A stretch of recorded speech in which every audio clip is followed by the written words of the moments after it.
What's the deal, my people? You know it is Don Tony Teflon, and I'm back at you another one. And this one is Lovecraft Country, Episode 7, Promo Breakdown. And the last episode, Meet Me in Dagu, Episode 6, was truly one of the best episodes they had. And we're going to get into that episode and then break down what's going on in this promo trailer.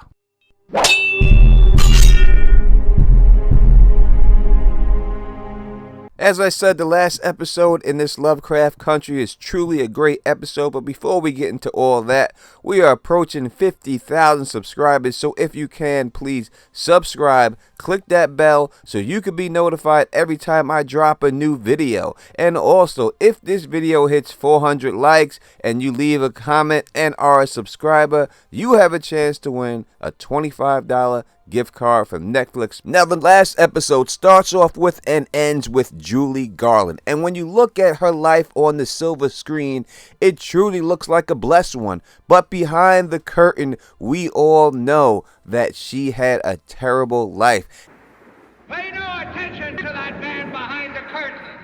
And even in the end, when you hear her talking, she says that she's tried to please people, make them happy, but you can't please everybody. And that reminds me of the old saying, instead of trying to force your way to somebody's table, make your own table. And that's what we take from this episode right here. You have to make your own way in life, and you have to do what's best for you instead of trying to please everybody. And that's what we see as a theme in this episode. Now, as much as I loved that last episode, and I truly did love that last episode, in fact, I have loved this series. The expectations, the high hopes that I had for this series, it has lived up to and surpassed all that I thought it would be. So I'm truly ecstatic over everything that's happened with this series, and especially the community that is growing because of this series. And if you love Lovecraft Country as much as I do,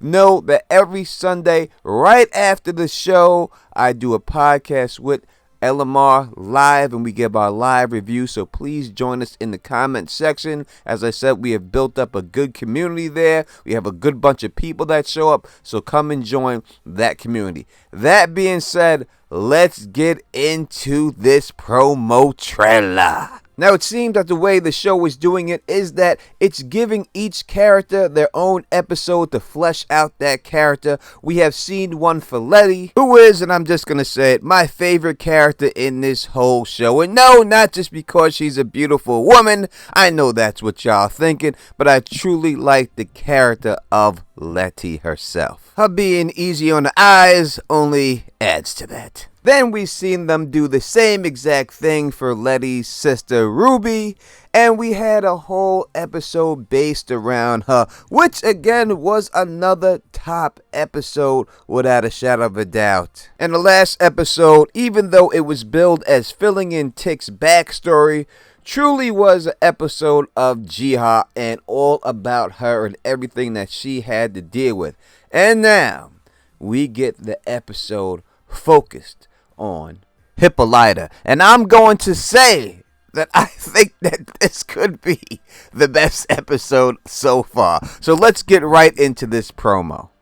Now, although I've gotten some things wrong in previous promo videos, which is to be expected, I think it's pretty clear what's going on here with this woman. It seems that she is jumping around in different time periods, and that she is somehow doing this by being sent across universes, and that's how she's able to do this time traveling thing that she's doing. And it seems that she's able to do this with this device, this planetarium type device, and this is how I feel her husband George will come back in the end. I never thought that he would die for the whole series. I always thought that he would come back. He was too pivotal of a character to not come to be gone all this time. I think this is how she brings him back. She finds out how to go to the location where he was killed, and then she's going to save him. Now, that's what I think her conflict is going to be in this whole thing. I think she's going to enjoy living some of these lives. Now, I'm not 100% sure, but I think it's a good possibility that she may be given the choice to stay in one of these lives to live that full life out.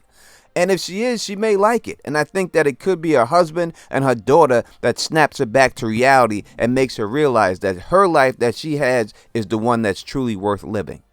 Now, this must be where the device takes her and where she ends up. And it seems that she does not have control of where she's going. It seems that she's being sucked into these different lives. But maybe at some point, she will gain control and be able to go where she wants to go. That's what I think will happen. And that's how she will be able to save her husband. But in the beginning, it's kind of like it's a prison to her, because we see her in the one scene that she does not want to be there. She's trying to get out of it. Or maybe that's when she first arrives and she has no idea what's going on and she's trying to escape. She doesn't know where she is or how she got there. That's why she's panicking, because we see her later when it seems that she's topless. It seems that she's a bit more calm. Now, we can see when she's getting sucked in there that there is some type of device in her right hand. I do not know what it is, and it does seem like there's some type of panel on the right side. Maybe it's some type of controls. Maybe that thing she's holding in her hand slips into it. Maybe that's what's going on, but we'll see when the episode happens. If you have any ideas, please put it in the comment section. Because it seems like by the time she reaches this life, she's truly loving it. Like she's got it all under control. Because when we see her getting taken away through this space travel situation right here, there's no tears in her eyes. She seems very excited. She seems happy to do it. So it could be that by this time she's gotten the hang of it. And maybe she's enjoying this a little bit too much when we see her passing through time and floating through these dimensions. This battle scene is very interesting because these are two time periods that should not be fighting each other. So who knows, maybe she screwed up time at this particular time, and this is the reason why these two groups are fighting each other. If you have any ideas of why you think this is happening, again, put it in the comment section. We also get Ruby confronting Christina immediately after she turned from being William. And she says, I want to know everything. So, she got a lot of explaining to do, because she was having sex with this woman in this form and everything else. So, she may feel a little certain way about herself, Ruby, right at this particular time. So we are going to get the follow up to that story in this episode. We see Atticus going off in the bus on a mission, and then we see somebody flipping through old pictures. Could be Atticus's family. From what it seems like, it's white people in the beginning, and then it turns to more black people. So that's a possibility, or most likely what this is. But this episode seems jam-packed, my people. Jam-packed. You let me know in the comment section if you've seen something in there that I missed or I didn't cover. Please put it in the comment section. Let's talk about it again. If you love Lovecraft like I do, join us in the live stream immediately after the show is over, whatever your time is. Usually 10 o'clock Eastern time is the time that I set the video for. But whatever your time zone is, join us live at the live stream, and when we go over and review this episode. Can't wait for it. Can't wait for Sunday. Also, subscribe to this channel so you can be notified and help me get to 50,000 subscribers. And until next time, you know who it is. Peace and stay sexy.